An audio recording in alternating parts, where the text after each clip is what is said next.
Bienvenidos a este análisis. Vamos a ir directamente al grano porque hoy nos toca desmontar una de las trampas más peligrosas y comunes del mundo de los datos, la gran ilusión de que un promedio nos cuenta toda la historia. Fijaos, constantemente tomamos decisiones importantísimas basándonos en medias aritméticas, con la tranquilidad de creer que nos dan una visión súper clara de la realidad. Pero, ¿y si resulta que confiar ciegamente en un promedio podría llegar a ser un error literalmente fatal?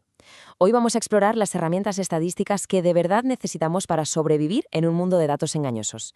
Empecemos, porque la verdad rara vez se encuentra justo en el centro. Sección 1. El engaño del promedio.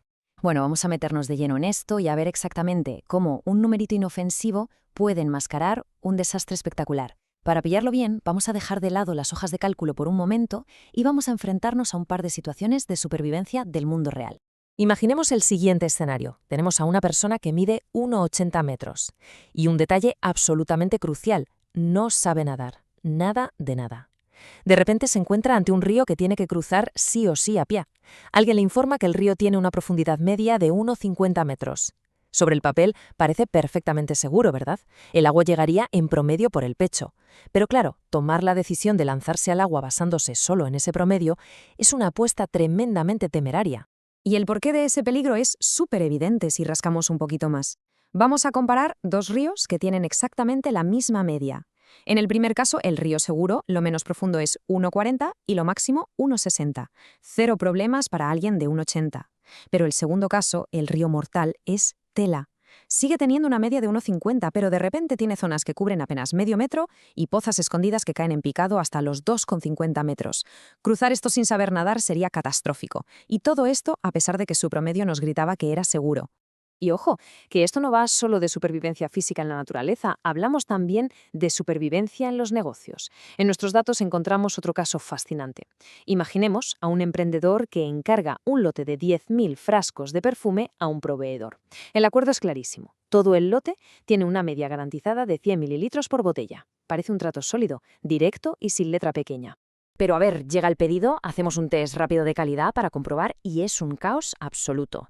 Empezamos a medir y vemos frascos con 88 mililitros, otros con 90, algunos vienen llenísimos con 112 y lo más increíble de todo, literalmente 0 frascos traen los 100 mililitros exactos que se prometieron. Que sí, que si sumamos todo y dividimos, la media matemática da 100, pero a nivel comercial, menudo desastre. Los clientes que reciban 88 mililitros van a exigir que les devuelvan el dinero. De nada sirve clavar el promedio si la consistencia brilla por su ausencia. Pasamos a la sección 2, definiendo la dispersión. Porque claro, una vez que nos damos cuenta de que la media por sí sola es totalmente ciega ante la variabilidad, necesitamos un nuevo kit de herramientas. Aquí es donde entran al rescate las verdaderas protagonistas de nuestro análisis, las medidas de dispersión. En un lenguaje de andar por casa, estas métricas nos chivan si los datos están todos juntitos y apretados o si están esparcidos de forma salvaje por todas partes. Nos dicen si nos enfrentamos a un río planito y aburrido o a uno lleno de abismos traicioneros. Básicamente, revelan la textura real de la información. Para aterrizar estos conceptos, vamos a usar un ejemplo súper cotidiano. Pensemos en un grupo de 4 personas con estaturas bastante distintas, 1,50, 1,60, 1,80 y 1,90 metros. Si calculamos la media de este grupito, nos da unos 70 metros. Bien, a partir de esta base central vamos a sacar nuestras herramientas estadísticas para ver cómo de dispersos están. La primera herramienta, y seguramente la más fácil de pillar, es el rango. Es literalmente la distancia total que cubre nuestros datos, de punta a punta. Se saca restando el valor más pequeño al más grande. En nuestro ejemplo, cogemos al más alto, de 1,90, le restamos el más bajito, de 1,50, y listos. Tenemos un rango de 0,4 metros. Esto nos da una idea rapidísima del tamaño del terreno de juego en el que nos estamos moviendo. Ahora, lo que de verdad me fascina de esta parte es la varianza. Porque, a ver, suele sonar a concepto matemático súper intimidante, pero en el fondo es casi como seguir una receta paso a paso. Primero, sacamos la media. Luego, calculamos a qué distancia exacta está cada uno de los datos de esa media central. Esas distancias las elevamos al cuadrado, que es un truco brillante para quitarnos de medio los números negativos y penalizar fuertemente los datos más extremos. Y para terminar, sumamos todo eso y lo dividimos por el total de datos. Esencialmente, es el promedio de las distancias al cuadrado. Pero bueno, la varianza tiene una pequeña pega. Al elevar al cuadrado nos distorsiona la unidad de medida original. Si hablábamos de metros, ahora de repente tenemos metros cuadrados, y eso no hay quien lo visualice. Así que, para devolver los datos al mundo real, usamos la desviación estándar. Simplemente hacemos la raíz cuadrada de la varianza y ya está. Ese numerito nos dice exactamente cuánto se desvían los datos, en promedio, de la línea central. Si es bajito, los datos son predecibles y están agrupados. Si es alto, prepárate para el caos. Sección 3. El duelo de nadadoras.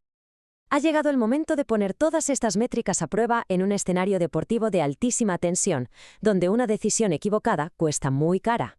Tenemos a dos atletas de élite increíbles, Sofía y Laura, compitiendo a muerte por una única plaza en el campeonato nacional. Ambas han hecho 7 pruebas con tiempos registrados en segundos. Si sumamos los tiempos de Sofía y los dividimos entre 7, su promedio es exactamente de 74 segundos. Y si hacemos lo mismo con Laura, sorpresa, su promedio también clava los 74 segundos. Si un seleccionador se guiara solo por la media, elegir sería literalmente imposible. Sobre el papel, son gemelas estadísticas. Y aquí es donde se ve de maravilla por qué hay que mirar más allá. Vamos a usar nuestra primera herramienta, el rango. El tiempo más alto de Sofira, descartando anomalías extremas, es 82 y el mínimo 64. Eso nos deja un rango muy ajustadito de 18 segundos. Pero echemos un ojo a Laura. Su peor tiempo es 97 y el mejor es 51, un rango brutal de 46 segundos. Inmediatamente nos damos cuenta de que Laura es un mar de inestabilidad, alternando entre la genialidad absoluta y el colapso total. Y la cosa se vuelve innegable cuando aplicamos la fórmula completa de la varianza. La varianza de Sofía se queda en un controlable y tranquilo 30. ¿Pero Laura? Madre mía, su varianza se dispara hasta un asombroso 379,4. Con esa tremenda dispersión, intentar predecir qué va a hacer Laura el día de la gran final es básicamente jugar a la ruleta rusa. Para cerrar el caso y emitir un veredicto, pasamos a la radiografía final. Si miramos la desviación estándar, Sofía apenas se desvía 5,5 segundos de su promedio, mientras que Laura baila en casi 20 segundos de diferencia. Y si lo pasamos a porcentajes con el coeficiente de variación, Sofía tiene apenas un 7,4% de variación frente al loquísimo 26,3% de Laura. Los números cantan, Sofía domina sin despeinarse absolutamente todas las métricas de fiabilidad. Y así llegamos a la sección 4. Decisiones basadas en datos. Hemos atravesado ríos, medido perfumes y cronometrado nadadoras. Es hora de consolidar lo aprendido. El punto crucial de todo nuestro recorrido es entender la enorme diferencia entre lo homogéneo y lo heterogéneo. Sofía es el ejemplo perfecto de datos homogéneos. Sus resultados están súper agrupados, centrados y son de fiar. Laura representa lo heterogéneo, datos esparcidos por todas partes que hacen que su promedio no sirva de nada. Para el seleccionador, la decisión final está clarísima. La plaza mundialista tiene que ser para Sofía, porque en la vida real, cuando las apuestas son altas, la pura consistencia siempre gana a los chispazos aislados de brillantez. Entonces, para poner el broche final a este análisis nos queda una reflexión contundente. Ha quedado demostrado que conformarnos con un promedio suele ser el principio del engaño. Las medidas de dispersión son nuestras verdaderas gafas para ver la realidad oculta en los números. Así que la próxima vez que nos vendan un promedio como garantía absoluta de seguridad o de calidad, no nos quedemos ahí. La verdadera pregunta que tenemos que hacernos es, ¿cuántas varianzas peligrosísimas están acechando ahí detrás, escondidas bajo esos promedios tan reconfortantes que aceptamos todos los días? Gracias por acompañarnos en este recorrido y, sobre todo, a seguir cuestionando los datos.